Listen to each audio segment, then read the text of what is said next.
married to Annabel, Ben Judah married to Mybel, and the younger Joseph is still single. They are favored to have 6 adorable grandchildren, Jedidiah, Jethan, Tehillah, Ben Kael, and the twins, Shira and Sheila. Bishop Ray is the firstborn among 13 children. Being the eldest, he learned the importance of responsibility and leadership at an early life. Little did he know that this is God's preparation for him in leading hundreds of people to the Lord.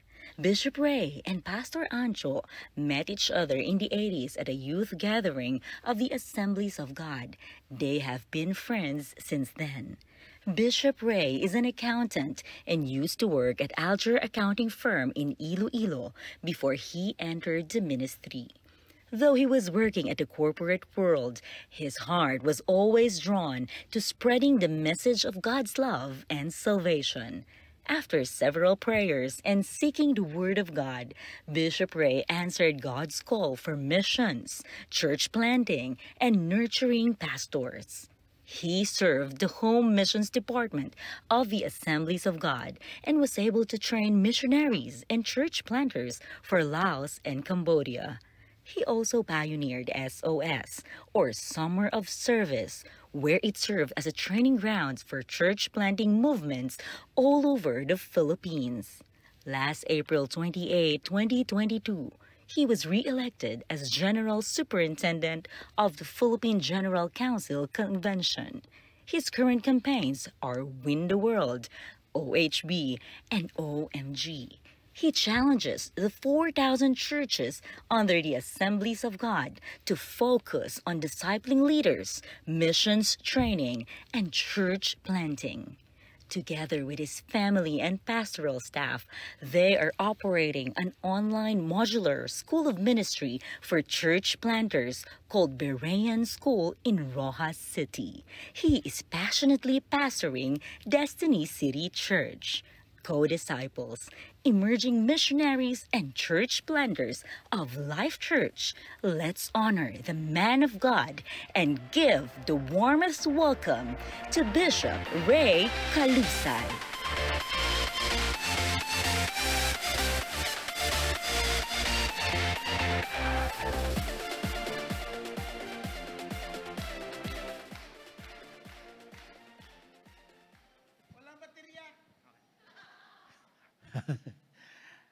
Thank you. Father in heaven, we pray that the presence we felt from the start of the messages, Lord, will still be here. Lord, narito ka at tatapusin mo ang naumpisahan kanina, Panginoon. Hallelujah. We love you, Jesus. You are the same yesterday, today, and forever. And we pray that you will bless this time in Jesus' name. Amen.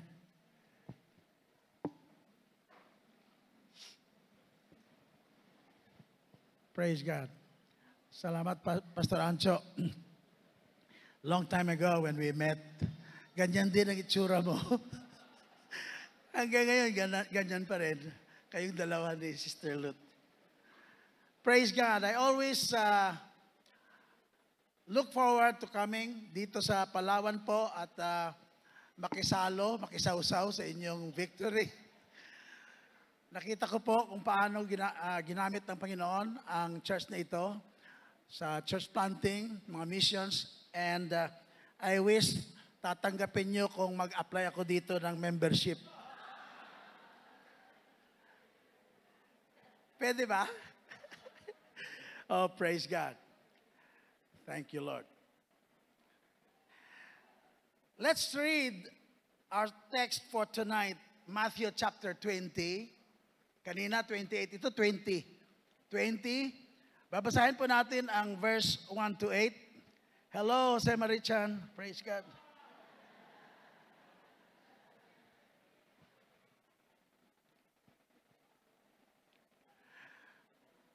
Just follow the reading in your own version, kung Tagalog Bible. I'm just reading from NIV, the non-inerrant version. Amen. For the kingdom of heaven is like a landowner who went out early in the morning to hire workers for his vineyard. He agreed to pay them a denarius for the day and sent them into his vineyard. About 9 in the morning, he went out and saw others standing in the marketplace doing nothing. He told them, "You also go and work in my vineyard, and I will pay you whatever is right." So they went. He went out again about noon and about 3 in the afternoon and did the same thing. About 5 in the afternoon, he went out and found still others standing around. He asked them, "Why have you been standing here all day long doing nothing?" "Because no one has hired us," they answered. He said to them, "You also go and work in my vineyard." When evening came, the owner of the vineyard said to his foreman, "Call the workers and pay them their wages, beginning with the last ones hired and going on to the first." Amen. I want to talk tonight about the unemployment in the kingdom of God.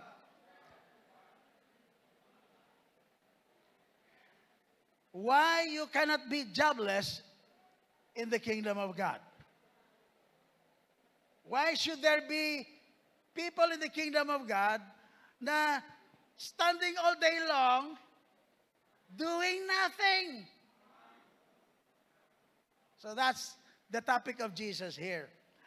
Ang background po nito, may lumapit kay Jesus na isang mayaman na Generation X or Millennial. Kasi kami, Centennial na. Bata pa siya, mayaman siya, pero jobless siya. Ibig ko sabihin, jobless siya sa karya ng Diyos. Nagtatanong siya kay Jesus, "Lord, what must I do to inherit the kingdom of God?" Yon. What must I do? He thinks that he must do something to enter the kingdom of God. So, tinuro siya ni Jesus sa law, what does the law says? And then, the story says na, enumerate nila yung law na binanggit ni Jesus. Sabi niya, nagawa ko na yan. Nagawa ko na yung lahat, pero may kulang pa. Sabi ni Jesus, okay, gusto mong complete, you want a complete employment, you go home, umuwi ka, pagbili mo lahat mo ng ari-arian at kayamanan, and distribute the money to the poor, and then come and follow me.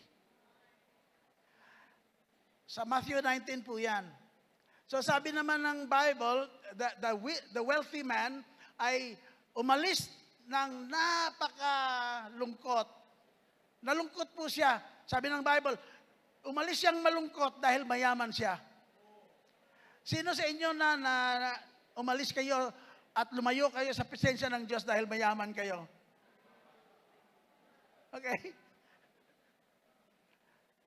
So, sabi ni Jesus sa mga disciples niya, pinarinig niya sa mga disciples niya, it is very difficult for a rich man to enter the kingdom of God. It's easier for a camel to pass through the eye of the needle than for a rich man to enter the kingdom of God. So the disciples became confused and worried. Sabi nila, in that case, sino na lang ang maliligtas? And Jesus said, with man it is impossible, but with God, all things are possible. Amen? And then, Simon started to say, "Lord, what about us? We have left everything to follow you. What is there for us?" Dito po, nag-umpisa si Jesus sa pagtuturo nitong kwento na part 2 ng kanyang sagot. Sabi ni Jesus, "All of you who has been with me will be sitting with me, judging the tribes of Israel. And then he said this, but anybody who has left father, mother, properties, and all kinds of things valuable in the world, pag iniwan nila ito at sumunod sila sa akin, they will really have their own pay. They will be paid. They will receive their own reward. I check po sa mga opinion ng mga missiologists tungkol sa involvement ng mga Christians sa misyon ni Lord. At ang nakita ko po ay ganito. Sabi nila, the global estimate of spiritual unemployment is still in the highest. 80 to 90% of the Christians are missionally unemployed. Ibig sabihin, hindi sila involved sa misyon ni Lord. Yung Great Commission, nakikinig ako kanina, talagang tuwang-tuwa ako sa message ni Dr. Wong.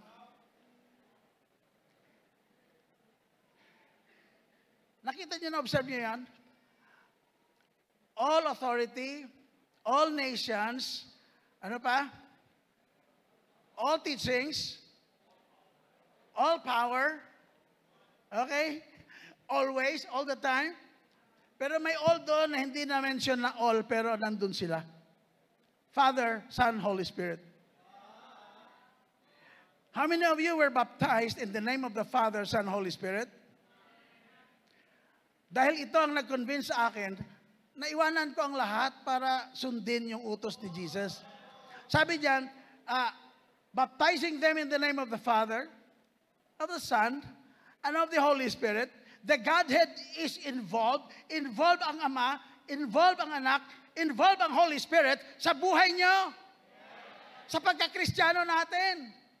And then after we are baptized in the name of the Father, Son, and Holy Spirit, sabi ni Jesus, and then teaching them to obey.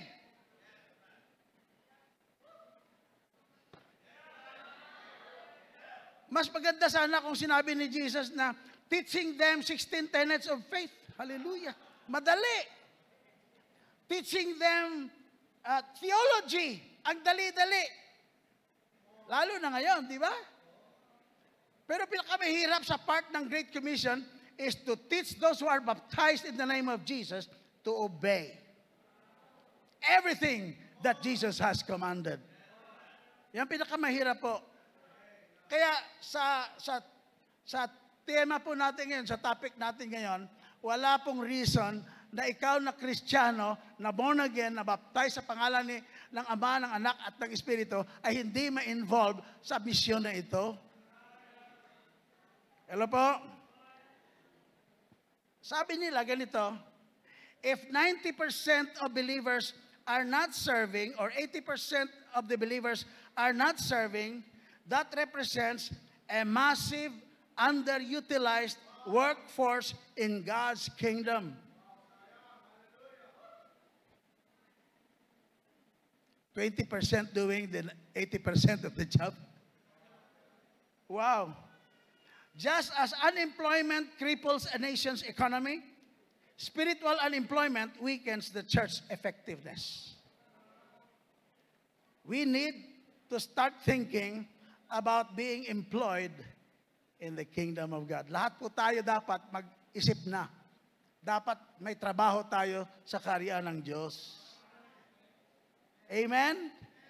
So ngayong gabi po, sa final round na to, gusto ko pong mag-volunteer kay Lord Jesus na maging recruiter niya. I-recruit ko po kayo dito ngayong gabi. Hallelujah! No, ako yung people po, palagi sila, tinutokso nila ako na ako daw ang recruiter ni Jesus. May mga 20 plus ako na young professionals na nag-a-attend ng aking Sunday school, mga 1974-75, doon sa Bethel Temple. Lahat yun ang mga student na nag-a-attend ng aking Sunday school class. Sunday after Sunday, ni-recruit ko po. In 1975, kalahati ng classroom namin, dinala ko po sa Emmanuel Bible College, kahit wala kaming pera. Following year, nirecruit ko ang kalahati na natira. Pati na yung naging asawa ko, hallelujah. They were nurses, they were professors, they were teachers. May mga trabaho po sila na young people. Nirecruit ko po sila. Kaya yung panahon namin na nag-aral kami sa Emmanuel Bible College, institute pa noon, IBI. Nung dumating kami doon, nag-decide ang school na gawing college. Kasi noon, high school graduate, pwede na mag-aral. Mga bachelor, mga postgraduate enrollment na namin yon. I recruited all of them. I told them na wala tayong, sa Ilonggo ba? Wala kita sing kabalaslan sa kalibutan. Naintindihan po ninyo? Yung mga Ilonggo, naintindihan nila. Wala tayong utang na loob sa mundo. Bakit i-donate natin yung profession natin sa mundo? I-donate natin ito sa kaharian ng Diyos. Amen? Ang ginawa ko po, iniwan ko lahat, pati lahat ng mga maliit kong ari-arian, iniwan ko po. Pumunta ko sa Bible School, wala akong bag. Pinahiram ako ng guitar case. May guitar case dun sa church na hindi naman ginagamit. Siguro sira na yung gitara. Yun ang binigay sa akin. So, pumasok ako sa Emmanuel Bible College campus. Sabi ng mga staff at mga faculty, thank God, we have a musician now. Hindi nila alam, kaahalang yun, walang gitara. Ang laman noon, mga medyas, mga brief. We decided to leave everything behind. Yun po ang nangyari sa amin. Kaya ngayong gabi po, I feel confident na magiging recruiter po ako ngayong gabi. Okay ba sa inyo? Because I really believe that it is dangerous for any one of you to be successful in other things other than the kingdom of God. Sa mundo ngayon, siguro masaya ka na successful ka sa mundo, engineer ka, o anong mga profession mo, successful ka. But ano ang eternal value niyan? Hello po? Wala pong eternal value talaga yan. Panglupa lang, pamundo lang yan talaga yan. We came into this world with nothing. Let me remind you, we will leave this world with nothing. Yan pong equation. So, eto po, why, sasagutin natin ito. Why should Christians be, anong mga rason kung bakit na ang mga Kristiyano dapat ay employed? Hindi kailangan na unemployed ka sa kaharian ng Diyos. What are these reasons? There are 4 reasons why there should be no Christian who is jobless or unemployed in the kingdom of God. Number 1 reason is there is a steady recruitment that is happening right now. Tingnan nyo to. Early in the morning, that means 6 a.m. Then, in the 3rd hour, that means 12 o'clock noon. And then on the 6th hour, about 3 p.m. And then on the 9th hour, about 5 p.m. Sabi dito, again he went out. Again he went out. He is always going out to find workers. The workers are never enough. So that is the first reason. Sabi dito sa kwento ni Jesus, hinanap ng landowner ang mga tao, nakita niya siguro sa agora, because it is where people just stand by, naghihintay sila kung sino mag-hire sa kanila. Bawat isa sa kanila, sabi ni Jesus, you also go into the vineyard. By the way, wala dito na include yung, ano ba ang academic standing mo? Ano bang pinag-aralan mo? Walang exam nga eh. Wala kang interview eh. Ang kanilang agreement lang kung magkano ang ibabayad sa kanila. Magtrabaho ka doon. Hello po? There's a steady recruitment going on right now.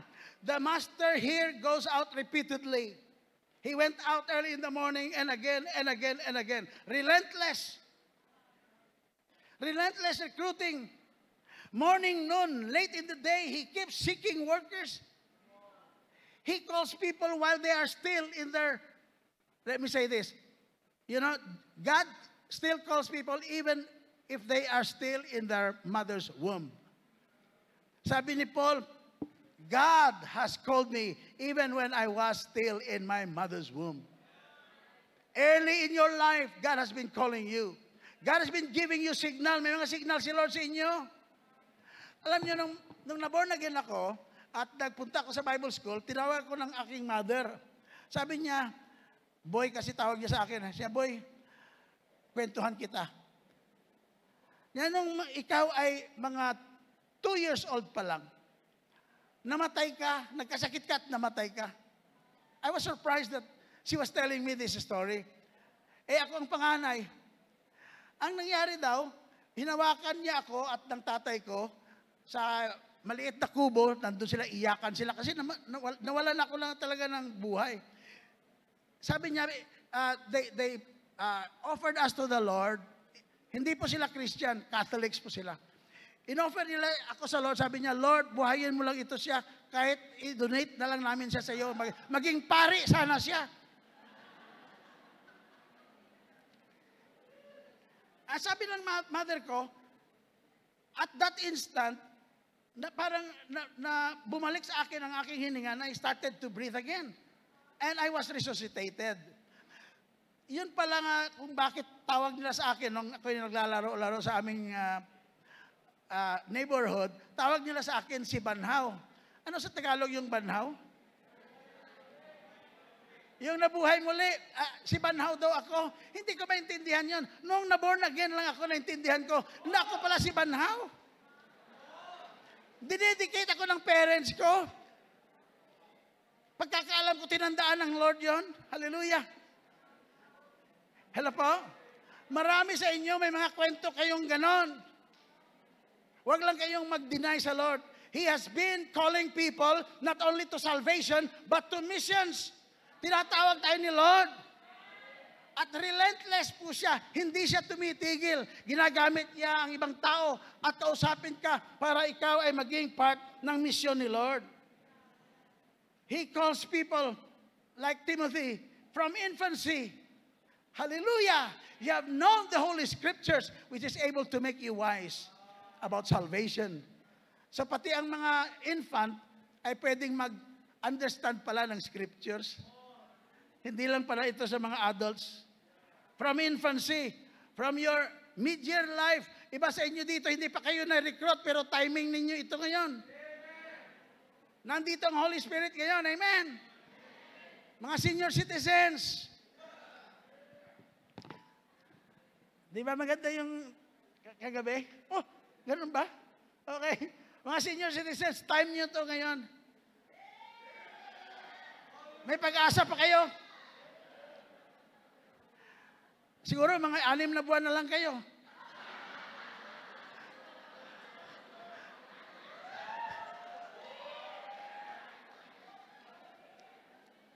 If you say yes to the Lord tonight, we will pray for you to give you longevity like Caleb. Hallelujah! A gift of longevity. Hahaba ang buhay mo. Sabihin nyo sa lahat ng senior dyan, hahaba ang buhay mo. Hallelujah! Gagamitin ka ni Lord.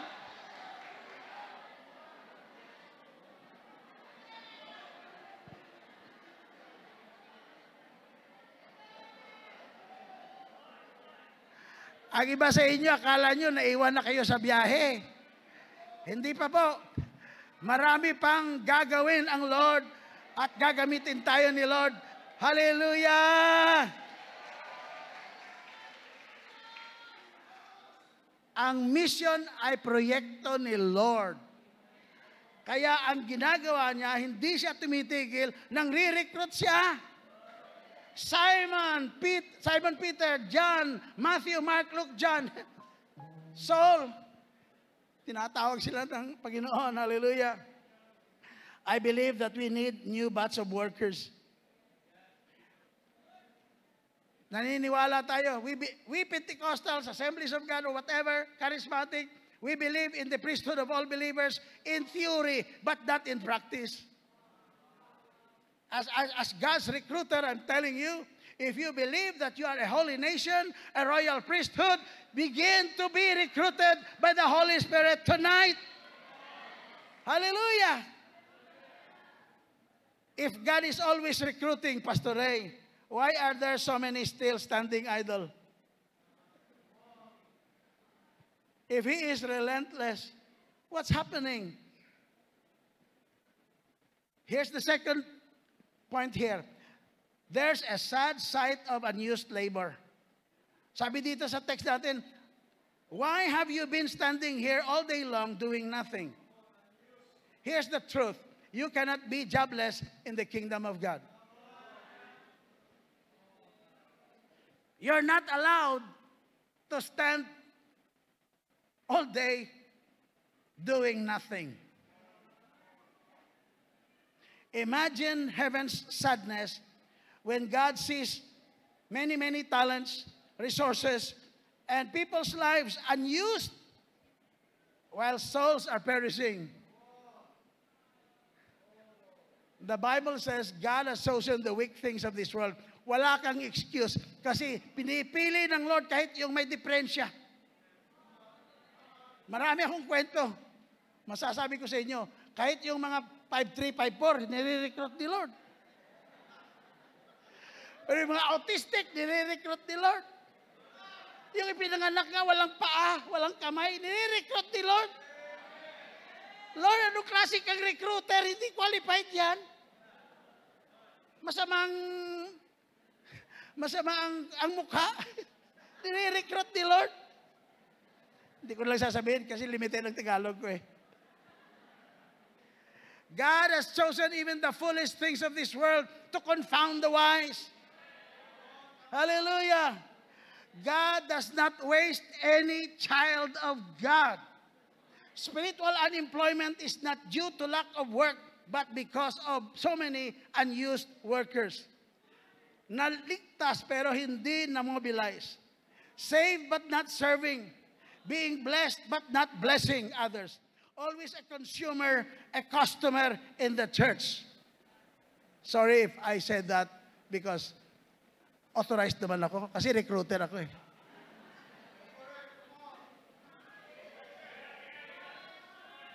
Hindi pwede Kristiyano ka na jobless ka sa misyon ni Lord.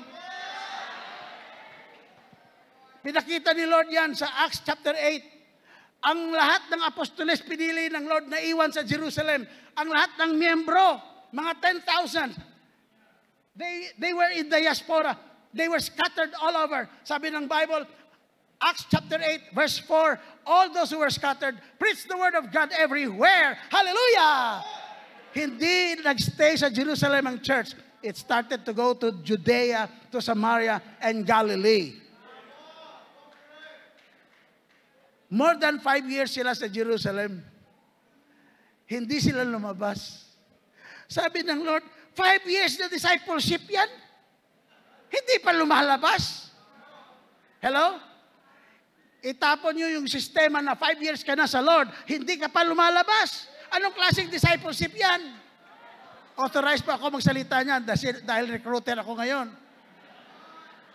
Sobra-sobra na ang edukasyon nyo, overqualified. Hello po? This is the practical challenge. Your church is not an excuse. Your size of the church is not an excuse. God uses available people, not perfect people. He can call anyone. Hallelujah. Walang waste. Hallelujah. Amen. Number 3, according to this text, there's a sorry excuse for unemployment. Bakit wala kayong trabaho? Sabi nila, because no one hired us. Ngayon, babalingan ko naman ang mga pastor. Kanina, miyembro yun eh. Pastor naman. Okay?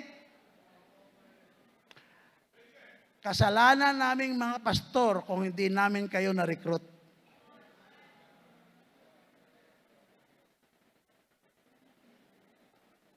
Kasalanan naming mga mature leaders kung hindi namin kayo nire-recruit. Panahon na ngayon ng mga pastor ay huwag mag-kolekta lang, mag-gather at mag-collect ng mga magagaling na mga miyembro. Dapat i-release din natin ito sila. Mananagot tayo sa Lord, sa in-trust ni Lord sa atin. Why is any one of us not working with God? Has nothing yet had, kahit may power na tayo. What are we in power for? Sino sa inyo na baptized ng Holy Spirit with speaking in tongues? Raise your hands. Kasama po sa pagbaptize ng Lord ng Holy Spirit sa inyo ang license to preach, license to heal, license to cast out demons. All the authorization from heaven is given to you. The worker said, no one called us, no one hired us. But the master had been calling all day. Today, believers say, no one asked me. Sabi ng mga young people, Pastor, doon ka lang sa matatanda. Very young pa kami. Nag-aaral pa kami. So, ang pastor pumunta sa matatanda. Sabi ng matatanda, wala na kaming lakas. Doon ka na lang pumunta, pastor, mag-recruit sa mga young people. Kaya, nag-away ang dalawang grupo. Hanggang ngayon. Go into all the world. Para sa atin po lahat yan. If you are not saved and not sent, maybe we are to blame. Totoo po yan. Recruitment starts from the day you meet Jesus. It should be there. Ginagamit ko po ito. Simon Peter, nakita niya yung miracle nang inulog niya ang net. Sabi ni Jesus, okay, drop the net. Maraming isda. Nalimutan ni Simon Peter yung isda. Pumunta siya kay Jesus. First time na-encounter ni Jesus. Si Peter. Si Peter, first time niya na-encounter si Jesus. Sabi ni Peter kay Jesus, Lord, depart from me. I am a sinful man. Sabi ni Jesus sa kanya, don't be afraid. From now on, you will be fishing for men. The recruitment started at the first encounter.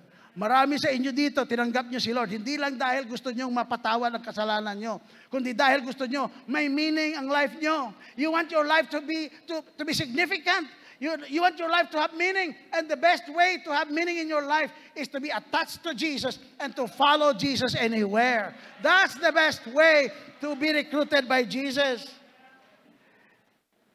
Hallelujah. Let's go to the last point. There's a salary for a job well done.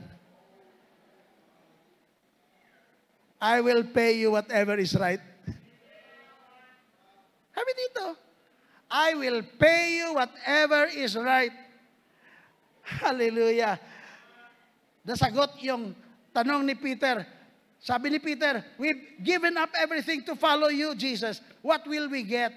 Jesus answered, I assure you that when the world is made new, the Son of Man sits upon his glorious throne. You who have been my followers will also sit on 12 thrones, judging the 12 tribes of Israel. Next verse, and everyone who has given up houses, brothers and sisters, father or mother, or children or property for my sake, will receive 100 times as much in return and will inherit eternal life. The Lord is ready to give you the right pay. Not only in the future, but in this life. God has been faithful to us. God is so good. He has never failed me yet. He always provides. He's always on time. I wanted to preach about the God who is always on time. God is always on time. Tonight, what will you say if I tell you that I am not really the official recruiter of the kingdom of God? The Holy Spirit is the official recruiter of the kingdom of God. And what will you do if I tell you the Holy Spirit right now is giving this call, this altar call for any one of you who have not yet said yes to Jesus, to serve Jesus? Many of you, natanggap nyo si Jesus, sinabi ng pastor, sino tatanggap kay Jesus? For the forgiveness of your sins, that you will be born again, you will have a brand new life. Raise your hands, and you raise your hands. This time, the Holy Spirit is saying, ilan sa inyo dito ang gusto nang sumama kay Jesus at mag-mission at mag-serve sa Lord? Itaas ang kamay. Itaas ang kamay. Yes. Kayong nagtaas ng kamay, pwede bang tumayo kayo? Because we will have this time to pray for you. The future of Life Church and the mission of Life Church, I believe, resides in its good people. It does not reside on a system. It resides on the people. God's capital is still manpower. It's still people. When He wanted to reach the world, He recruited people. He recruited not from the University of Jerusalem or Gamaliel. He recruited people from the coastal areas of Galilee, Capernaum. Woo. Young people, parents, senior citizens, raise your hands to the Lord. Narinig natin kanina, here am I, send me. Wow. Here am I, send me. Totohanin natin ito. Bigyan natin ng problema si Pastor Ancho. Kasi dadami ang dapat i-manage niya, turuan, i-train. Dadami po. Hallelujah. Taas natin kamay. I will pray for you while we prepare to sing and worship the Lord.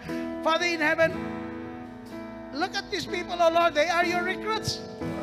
Some of them have been recruited when they were young. Some of them have been chosen when they were still in their mother's womb. Some of them have been recruited, Lord, in many circumstances of their life. When they had sickness, when they had accident, when they had all these events in their life, you have spoken your call on their life, oh Lord. And tonight, here we are, oh Lord, including all of us pastors, Lord. Sorry kung hindi namin sila na-recruit doon. Ngayon lang siguro. Hallelujah! I-bless mo sila, Panginoon. Come on. Receive the Holy Spirit. Receive the Holy Spirit. You can start praying in the Spirit. You can pray in tongues. You can say, Lord, thank you. Give me a chance. Give me a chance, Lord. Hallelujah! Give me a chance. I want to serve you for the remaining days of my life. Hallelujah, Lord. See you face to face. I worship you in spirit and in truth. I'm reaching for in your hands, drawing me closer to you. I feel your power in you. Nothing compares to this. Lord Jesus. Where I can see Lord Jesus. face. I worship you in spirit and in truth. You can tell Jesus and say, Lord, I'm your recruit now. Come on, tell the Lord, Lord, I'm your recruit now. Put my name in the list. Count me worthy, putting me into the ministry. Lord, I have all kinds of bad things in my past, but you have forgiven me. I have many weaknesses, but your strength is in me. And therefore I can say I can do all things through Christ who gives me strength. Hallelujah. Hallelujah. Hallelujah. This church, Lord, this church, the gates of hell shall not prevail.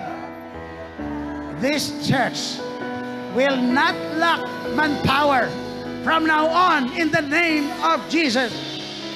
This church will not lack preachers and prophets and apostles and evangelists, hallelujah, and pastors and teachers, hallelujah. Life Church will overflow with all the loving, obedient workers of God, hallelujah.